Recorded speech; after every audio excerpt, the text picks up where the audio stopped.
안녕하세요. 오늘은 우리가 일상에서 쉽게 놓치기 쉬운 작은 습관들을 이야기해 보려 합니다. 이 습관들은 특별한 시간이 아니라 매일매일 반복할 수 있는 것들이에요. 그러나 이 5가지 습관을 꾸준히 실천하면 우리 마음속에 행복이 자라날 수 있습니다. 자, 이제 하나씩 살펴볼까요? 지금 이대로 괜찮음을 인정하는 마음. 첫 번째 습관은 지금 이대로 괜찮음을 인정하는 마음입니다. 많은 분들이 나는 좀 더 예뻐지고 싶어, 키가 작아서 못생겨서, 공부나 일이 잘 안 돼서 하며 스스로에게 엄격합니다. 저 역시 여러분처럼 30, 40, 50살을 살면서 이런 생각을 해본 경험이 있습니다. 그런데 법륜 스님께서는 지금의 나를 받아들이라고 하십니다. 우리가 원하는 모습과 현실의 나 사이에 큰 간극이 생기면 아무리 노력해도 닿기 힘듭니다. 예를 들어 외모에 집착해서 무리하게 성형수술을 하거나 허황된 기준에 맞추려 애를 쓸수록 오히려 더 자학적이 되어 마음이 아파집니다. 실제로 스님은 한 어르신 상담에서 이 점을 이야기해 주셨어요. 나보다 키가 크고 부자가 많은 세상 사람들을 보며 스스로를 작고 작거나 부족하다고 느끼지 말라는 겁니다.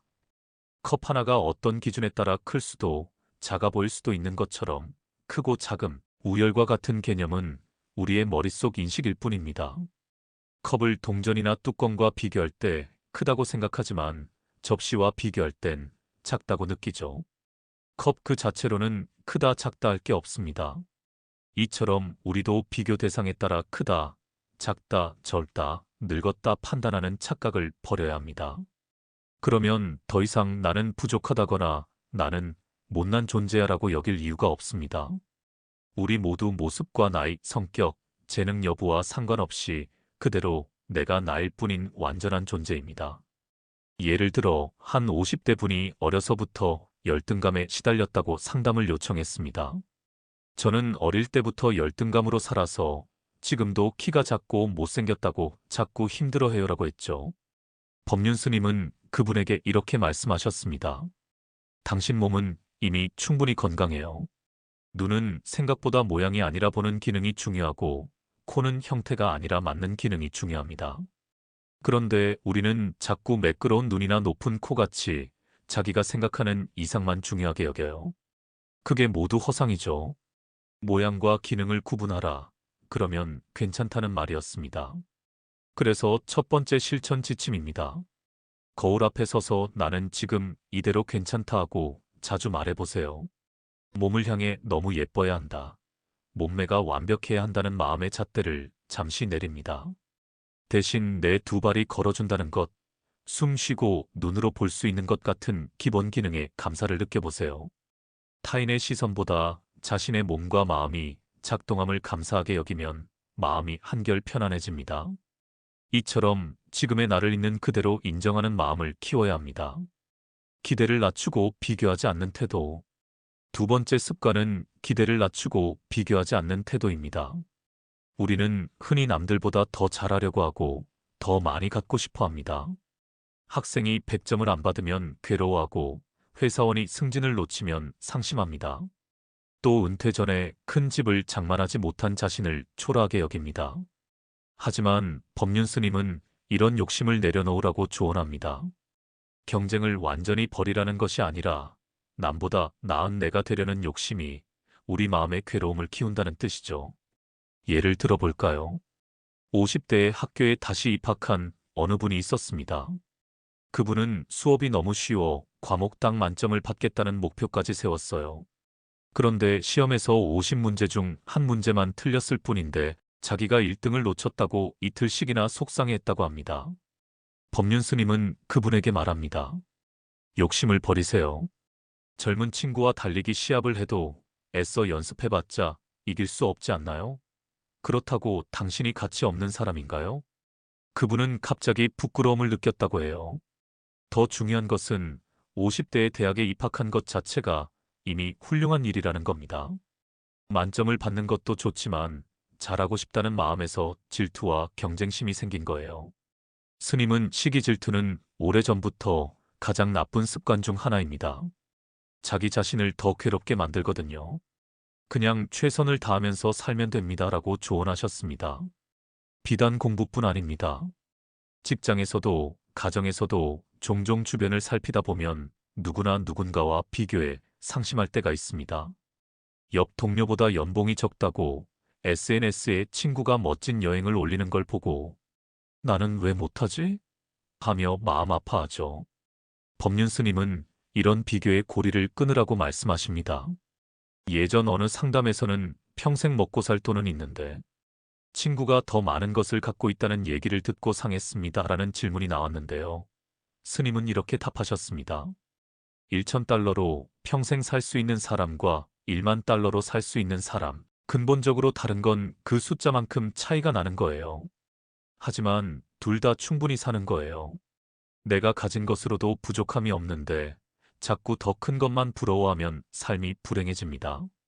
물론 친구가 그렇게 돈을 많이 가진 건 기후, 위기 같은 사회 문제에서 보면 본받을 일은 아니지만 여기서는 그냥 넘길게요. 중요한 건 여러분은 지금도 충분히 산다는 사실입니다. 이 말의 질문자는 금방 안정을 찾았다고 합니다. 따라서 두 번째 실천 지침입니다. 기대를 너무 높게 잡지 마세요.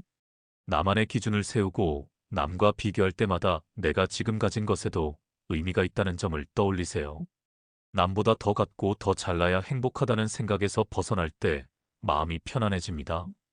경쟁심이 올라올 때마다 굳이 누구보다 잘해야 할까? 이 정도면 지금도 괜찮지 하고 스스로에게 물어보세요. 그리고 매일 저녁, 오늘 하루 감사한 일, 세 가지를 떠올리면서 이 정도면 참 감사하다라고 되새기면 욕심이 많이 줄어듭니다. 사실과 생각을 구분하는 연습. 세 번째 습관은 사실과 생각을 구분하는 연습입니다. 우리는 매일 수많은 사건 사실을 마주하고 그때그때 생각 해석을 덧붙입니다. 문제는 그 생각이 사실처럼 믿어질 때 괴로움이 커진다는 데 있어요. 예를 들어보겠습니다. 부인이 아침에 인사를 하지 않는다고 했을 때 우리는 어떤 생각을 할까요? 내가 마음에 안 들었나? 날 사랑하지 않나? 하고 받아들이지요. 하지만 사실은 부인이 무심코 바쁘거나 다른 생각에 빠진 걸 수도 있습니다. 사실 부인이 인사하지 않았다와 생각 부인이 날 무시한다에 섞이면서 괴로워지는 겁니다. 법륜 스님은 이런 경우를 많이 설명해 주셨습니다. 행복학교에서 한 아이가 성적이 떨어졌을 때 학교에 가지 않겠다고 하면 큰일이지만 시험이 한두 점 빠지는 건 별일 아니다라는 비유를 쓰셨습니다. 사건 자체에는 크고 작음이 없으니 우리가 만든 평가 때문이라는 거죠. 중년의 삶도 마찬가지입니다. 어떤 일이 생겼을 때 큰일이야 혹은 대단해라고 해석하는 건 그 뒤에 숨은 기대가 커서 그렇습니다. 이걸 사상, 생각의 틀짓기라고 합니다. 컵을 예로 들어봅니다. 컵이 컵뚜껑보다 크다고 말하고 받침보다는 작다고 말하는 건 컵의 존재에 크다 작다가 있는 게 아니라 우리의 인식에서 일어납니다. 이런 원리를 알면 상대가 나를 비판할 때도 지금 이 말은 어떤 사실과 생각이 섞여 있는 걸까? 하고 살펴볼 수 있게 됩니다. 따라서 세 번째 실천 지침입니다. 내가 느끼는 괴로운 생각이 사실에 기반한 것인지 내 머릿속에서 만들어낸 기대인지를 구분해 보세요. 이를 위해 일기를 써보는 것도 좋습니다. 예를 들어 남편이 전화 통화를 하다 나를 끊었다라는 사실을 적고 그 아래에 내가 싫어서 전화를 끊었을까? 같은 생각을 적어봅니다. 그러고 나서 아니야. 어쩌면 통화 끊는 방법을 바꾼 걸 수도 있겠네처럼 사실과 거리를 두는 연습을 합니다. 이처럼 마음속이 힘들 때 한 걸음 물러나서 지금 이 상황에서 실제로 일어난 일사실은 무엇인지, 내가 만든 이야기 생각은 무엇인지 를 구분해 보세요. 이 작업을 반복하면 많은 갈등이 풀리고 억울했던 마음도 한결 가벼워집니다. 감사하는 습관. 네 번째 습관은 감사하는 습관입니다. 일상의 작은 순간에도 감사할 줄 아는 사람은 더 쉽게 행복해질 수 있습니다. 반면 늘 부족한 것만 바라보고 불평하면 마음은 채워지지 않아요. 예를 들어 봅시다. 우리는 보통 배고프지 않을 때 그저 밥을 먹죠. 그런데 누군가 아프거나 굶주린 경험을 해본 뒤엔 밥 한 끼를 먹어도 얼마나 고마운지 깨닫게 됩니다. 밤에 더운 잠자리를 버리고 낮에 잠들어 보거나 찬 물에 손을 담가 본 적 있는 사람은 따뜻한 방과 온수가 있는 집을 얼마나 감사하게 여기는지 알게 되죠. 법륜 스님도 이런 예를 들어주셨습니다. 순간순간 감사한 마음을 가지면 우리 삶의 의미와 행복이 커진다고 하셨어요. 어떤 여성분은 평소에 우울증이 있었는데 스님과의 상담 후 매일 감사일기를 쓰기 시작했습니다. 몸을 내 손끝 하나까지 움직일 수 있어서 감사합니다. 가족이 나를 걱정해줘서 감사합니다. 같은 아주 사소한 일들부터 적었습니다. 그러다 보니 어느 날 갑자기 삶이 달라 보였다고 해요. 매사에 감사하는 습관이 들자 힘들었던 마음이 어느새 희망으로 바뀌었답니다. 네 번째 실천 지침입니다. 매일 잠들기 전 오늘 하루 감사한 일을 3가지씩 떠올리고 적어보세요. 예를 들어 오늘 맛있는 밥을 먹었다. 친구가 안부 전화해줘서 좋았다. 커피 한 잔의 여유를 즐겼다처럼 사소해 보이는 것들로 충분합니다. 출근길에 건강히 걸을 수 있음에 감사하고 직장에서 동료와 웃으며 인사할 수 있음에 감사하고 오늘까지 내 곁에 가족이 있다는 사실에 감사한다면 마음에 작은 꽃이 피어납니다. 아침에 일어나 눈을 뜰 때도 또 하루를 살 수 있게 해주셔서 감사합니다 하는 마음을 가져보세요. 조금씩 감사가 쌓이면 우리 마음은 자연히 따뜻해지고 활력이 생깁니다. 하루 한 번 마음을 고요히 하는 수행. 5번째 습관은 하루 한 번 마음을 고요히 하는 수행입니다. 요즘처럼 바쁜 세상에서 마음을 쉬게 하는 시간은 매우 소중합니다. 하루 종일 일과 가사에 쫓겨 머리가 복잡하다면 정작 온전한 나는 챙기지 못한 채 지내게 됩니다. 실제로 스트레스를 많이 받던 어떤 중년. 아버지는 하루 일과 끝에 10분만이라도 조용히 앉아 명상하는 습관을 들이자고 마음먹었습니다. 처음에는 그럴 시간이 어디 있나 싶었지만 작은 습관부터 시작했습니다. 식사 후, 저녁 티타임 또는 자기 전 잠깐 눈을 감고 호흡에 집중했습니다. 몇 주 후, 그는 머릿속에 맴돌던 걱정과 생각이 훨씬 줄었어요. 마음이 많이 평화로워졌다고 말했습니다. 법륜 스님도 늘 이런 수행의 중요성을 강조하십니다. 아무리 좋은 약이라도 약 먹어보지 않고 좋아질 리 없다라고 하신 적이 있죠. 그만큼 실제로 마음을 안정시키는 연습을 해보라는 의미입니다. 명상이나 좌선을 몰라도 괜찮습니다. 편안한 의자나 마루에 앉아서 눈을 감고 호흡에 집중해 보세요. 숨이 드나드는 것을 느끼며 숨 들이쉬고 숨 내쉬고를 마음속으로 반복합니다. 잡생각이 떠오르면 판단하지 말고 다시 숨으로 돌아오면 됩니다.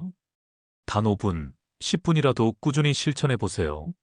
이렇게 매일 마음을 잠시 멈추고 스스로를 다독이는 시간은 스트레스를 줄여주고 마음을 안정시켜줍니다.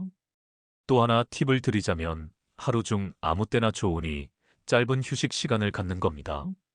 예를 들어 점심을 먹은 뒤 창밖을 한 5분 바라보거나 아침에 일어나서 간단히 스트레칭하며 깊게 숨을 들이켜보는 것처럼요. 일터에서 커피를 마시며 잠시 눈을 감고 마음을 비워보세요. 이렇게 작지만 의식적으로 지금 이 순간을 느끼는 시간이 모이면 욕심과 불안이 줄어들고 고요한 행복감을 느낄 수 있습니다. 마지막으로 앞서 말씀드린 5가지 습관을 서로 이어서 실천해 보세요.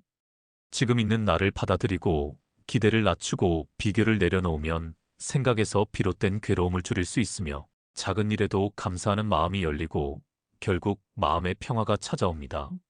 매일 조금씩 연습하면 어느새 행복한 날이 평범한 나의 일상이 되어 있는 자신을 발견할 수 있을 겁니다. 여러분 모두 언제나 지금 이대로 괜찮다는 마음으로 작은 변화 속에서 행복을 찾아가시길 바랍니다. 고맙습니다.